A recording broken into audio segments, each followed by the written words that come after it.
Question and answer series के episode number 30 में 29 में स्वागत है। युगल किशोर का कक्षा 10 का छात्र है। हमारा ये जो भाग होगा ये सिर्फ रिलेट करेगा हिस्ट्री से। चैप्टर नंबर 2 पहला विश्व युद्ध, खिलाफत और असहयोग, यानी द फर्स्ट वर्ल्ड वॉर के बारे में हम पूछताछ करेंगे। एक खिलाफत एक मूवमेंट हुआ था वो, और एक है नॉन कोऑपरेशन मूवमेंट। इनके बारे में हम करेंगे चर्चा युगल किशोर से। हल्का सा छोटा सा इंट्रोडक्शन मैं जरूर चाहूंगा युगल से, रीजन भी यहाँ पर आने का। माई name is Yugal Som, I study in 10th class in genetic public school. आज हम यहाँ पे आए हैं, एक हिस्ट्री का चैप्टर है भारत में राष्ट्रीयवाद। जो जब अंग्रेज भारत पर शासन कर रहे थे उस टाइम जो गांधी जी ने आंदोलन चलाए और बहुत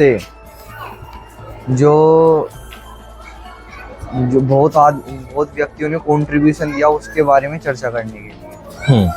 तो पहला इसका पार्ट है वही, जैसे मैंने बताया, द फर्स्ट वर्ल्ड वॉर, खिलाफत एंड नॉन कोऑपरेशन।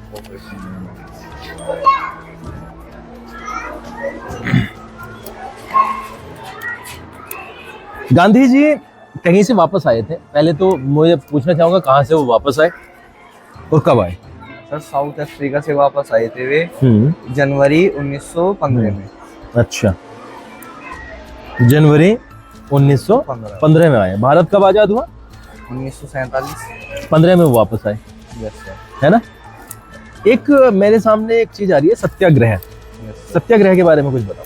सर सत्याग्रह एक ऐसी चीज है, दो वर्डों से मिलके बना है, सत्य और आग्रह। मतलब एक सत्य का मतलब तो सच होता है, और आग्रह उस पे काम करना और उसको बनाए रखना। मतलब ऐसी चीज जो सत्य हो और उस पे हम काम करते रहें, ताकि ये अंग्रेजों के भगाने के लिए गांधी जी ने चलाई थी। ठीक है। पहला विश्व युद्ध पता है कब से कब तक चला? यस सर, कब से कब तक? 1914 से 1918 के बीच। अच्छा, इस युद्ध ने बहुत सारी चीजें, बहुत सारी समस्याएं उत्पन्न की थी। Yes sir. क्या क्या हो सकती है, जैसे कि तुम्हारे इंट्रोडक्शन में आया है? सर एक तो जो भारत पे टैक्स थे वे बढ़ा दिए गए थे ब्रिटिशर्स के द्वारा। और जो इसमें एक सर होता फ्रेंच रिवॉल्यूशन, उसके ऊपर सर बहुत बड़ा प्रभाव पड़ा था। फ्रेंच रिवॉल्यूशन वो बहुत पहले की बात है। पहले विश्व युद्ध का सीधा सीधा से लिख रहा है कि क्योंकि जब युद्ध होता है तो खर्च बहुत होता है मिलिट्री के ऊपर, और खर्च होता है तो आदमी से ही वो वसूला जाता है। कीमतें बढ़ी, टैक्सेस भी बढ़े, आयकर शुरू किया गया। आयकर मतलब इनकम टैक्स। इनकम पे भी टैक्स शुरू किया गया, कीमत दोगुनी हो गई। और एक और चीज, अगर आप युद्ध लड़ेंगे तो आप को जरूरत पड़ेगी लोगों की। तो जबरन भर्ती कराई गई, फोर्स रिक्रूटमेंट जिसे कहते हैं। और आप कोई भी काम किसी की मर्जी के खिलाफ अगर करते हैं तो रोष उत्पन्न होता है, गुस्सा होता है उत्पन्न, समझे। इसके अलावा एक और चीज लिखी हुई है युगल, अब मैं आपसे ये चाहूंगा कि डिटेल में आप जब भी आप पढ़े ना, कुछ भी चीज डिटेल में पढ़े और कनेक्ट करने की कोशिश करें। उसके बाद में लिखा हुआ है 18, 19 और 20, 21 में बहुत सारे हिस्से में ना देश के फसल खराब हो गई। फ्लू से, महामारी है, उससे फसल खराब, महामारी जैसे कोरोना आया था उस तरीके से फसल खराब हो गई। और इसके गंभीर परिणाम हुए। 1921 के सेंसस के अनुसार, जनगणना के अनुसार 120 लाख से 130 लाख लोग मारे गए। 100 लाख मतलब 1 करोड़, 1.25 करोड़ के आसपास लोग मारे गए। और लोगों को ये भी उम्मीद थी कि प्रथम विश्व युद्ध खत्म होने के बाद में शायद चीजें सही हो जाएं, बट वो नहीं हुई। और इस दौरान 1915 में जब महात्मा गांधी जी आए थे, आपने पढ़ा होगा कि साउथ अफ्रीका में वो उन्होंने एक आंदोलन चलाया था। वहाँ पे उन्हें ब्लैक और व्हाइट्स में सर भेदभाव करते थे साउथ अफ्रीका में, तो वहाँ उन्होंने कंट्रीब्यूशन दिया था साउथ अफ्रीका में। उसके बाद वे इंडिया आए थे 1915 में, और फिर भारत में आके सत्याग्रह चलाए थे उन्होंने बहुत सारे। इस सत्याग्रह के विचार के द्वारा वो लोगों को क्या समझाना चाहते थे कि क्या फिजिकल फोर्स की जरूरत है, या हमें एकता की जरूरत है।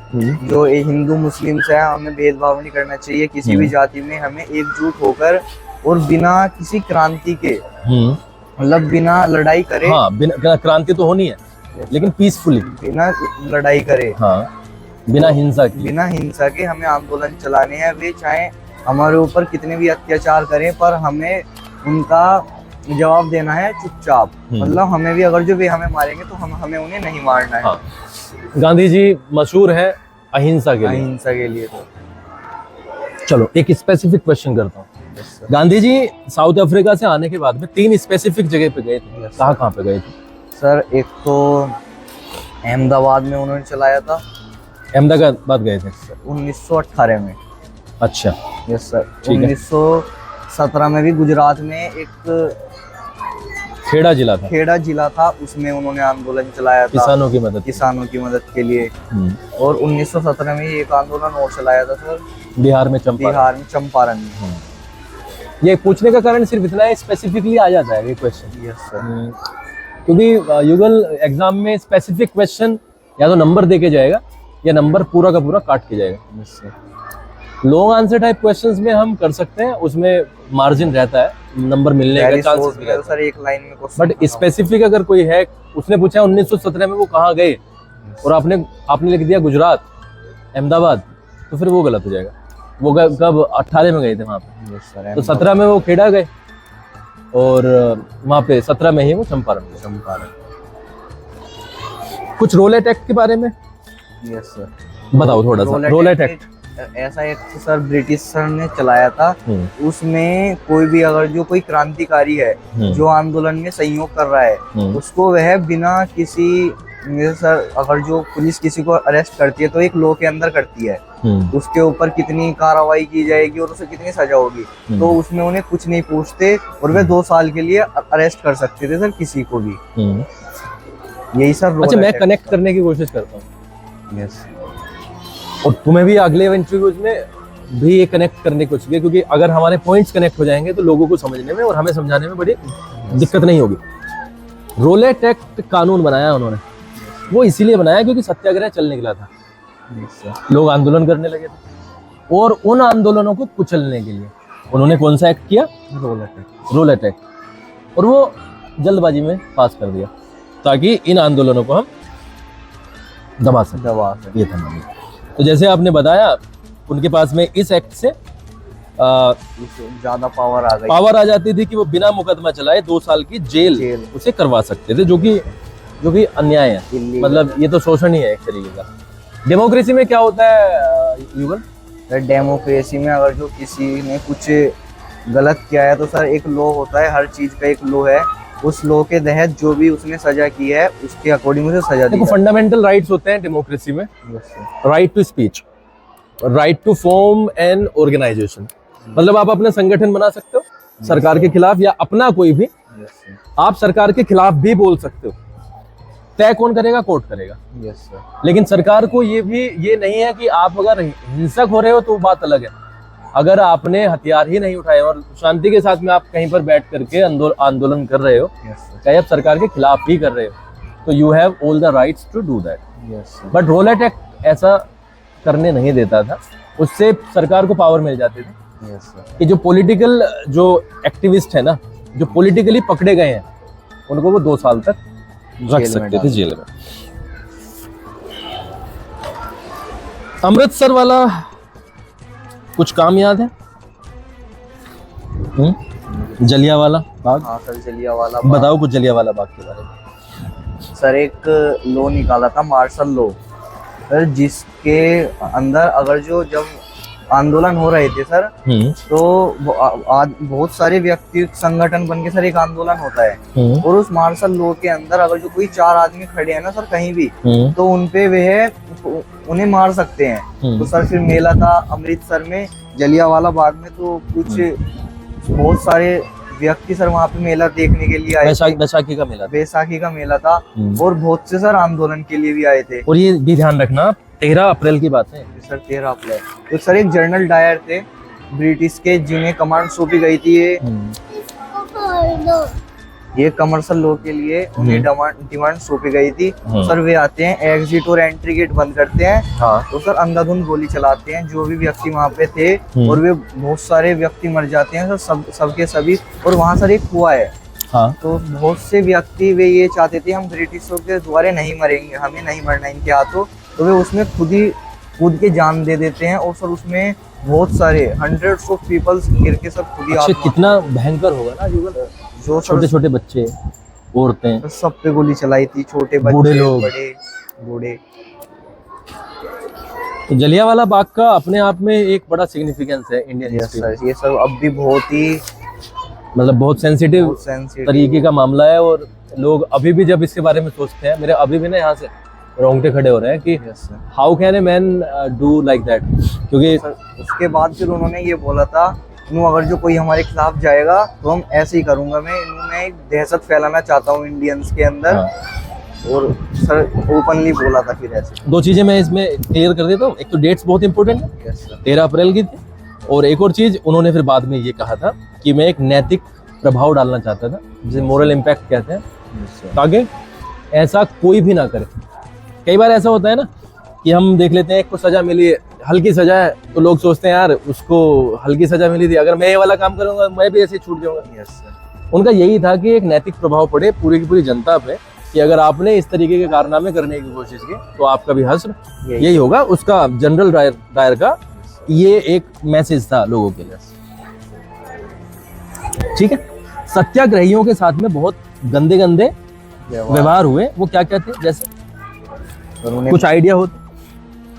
सर सत्याग्रह, सर जो गरीब लोग थे वे सत्याग्रह इसलिए चलाना चाहते थे। नहीं सुनो, सत्याग्रही वो होते थे जो सत्याग्रह के विचार से प्रभावित थे। जिस आदमी ने सत्याग्रह का विचार वाला सिस्टम अपना लिया, वो आंदोलन अपना लिया, उसको ही कहा जाता है सत्याग्रही। सत्याग्रही ही क्या करते थे? आंदोलन करते थे। अब क्योंकि रोलेट एक्ट भी आ चुका था, तो सत्याग्रहियों पर खूब सारे शोषण हुए। वो शोषण में मैं आपको थोड़ा सा एक्सप्लेन कर देता हूँ ताकि तुम आगे की वीडियो में। नाक रगड़वाई गई, घुटनों पर घिसट कर चलने के लिए कहा गया, सलाम करने के लिए मजबूर किया गया, ठीक है, कोड़े मारे गए। तो ये अत्याचार था उनका, किसके लिए? सत्याग्रहियों के लिए।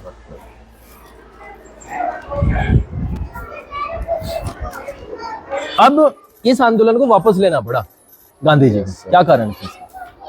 एक मेन रीजन क्या हो सकता है किसी भी आंदोलन को वापस लेने का? आंदोलन को वापस लेना सर ये नहीं पता। हिंसक हो गया था, बस एक ही वर्ड में खत्म। आंदोलन उन्हें लगा कि हिंसक हो गया यार, कि उनके पास तो पूरी पावर है अंग्रेजों के पास। हमारे लोग भी बहुत सारे ऐसे हैं जो हिंसा में उतरते हैं, उतर रहे थे और वो पिट भी रहे थे, क्योंकि वो पावर थी पूरी की पूरी। आप सत्ता के साथ में ऐसे लड़ नहीं सकते बिना हथियारों के। अंत में आके जब गांधी जी ने देखा कि हमारे लोग मर जाएंगे, तो उन्होंने उसे वापस ले लिया। एक इम्पोर्टेंट चीज उन्होंने सोची हिंदू और मुस्लिम के बारे में, क्या था? सर वे ये सोच रहे थे, जब ये एक्ट हुआ उन्होंने बंद कर दिया आंदोलन, उसके बाद उन्होंने सोचा जब तक हिंदू और मुस्लिम एक नहीं होंगे हम ये आंदोलन नहीं चला सकते। हमें एकता की जरूरत पड़ेगी, क्योंकि अकेले हिंदू या अकेले मुस्लिम अंग्रेजों को यहाँ से नहीं भगा सकते। और इसलिए ये चाहते थे हिंदू मुस्लिम एक हो जाए। और सर भाई भाई की तरह उसमें आंदोलन में अपना हिस्सा। दो बंधु थे, दो भाई थे। क्या क्या नाम थे उनके जिनकी मदद उन्होंने ली? यस सर, एक तो मोहम्मद अली, शौकत अली। और आंदोलन था उनका एक खिलाफत वाला ना। Yes sir. उसको उन्होंने थोड़ा सा, उसके बारे में भी चर्चा करेंगे। बट इम्पोर्टेंट इज कि जब तक यूनिटी नहीं होगी, जब तक कुछ भी नहीं हो सकता। कैसा लग रहा है यहाँ पे बैठ के युगल? सर अभी तो अच्छा लग रहा है। कुछ फायदा होगा ऐसे बैठ के? Yes sir. क्या फायदा हो सकता है, कुछ बताओ। जो इसमें एक तो मुझे जो कॉन्सेप्ट क्लियर नहीं है सर, वो आप मुझे यहाँ पे क्लियर हो जाएंगे यहाँ पे। और सर जो वीडियो के आगे आके जो डर होता है वो आराम से वो भी निकल जाता है। चलो जी, यहीं तक मुझे पूछना था। युगल रैप अप करो, लेकिन रैप अप बहुत बढ़िया तरीके से करना है। आगे की वीडियो के लिए प्रोमिसेस भी करने हैं। Yes sir. तो आज के लिए बस हमारा यही था, और अगली वीडियो में मैं कोशिश करूंगा जो आज मैंने किया है उससे भी अच्छा कर पाऊंगा। Thank you for watching. Thank you for watching and thank you.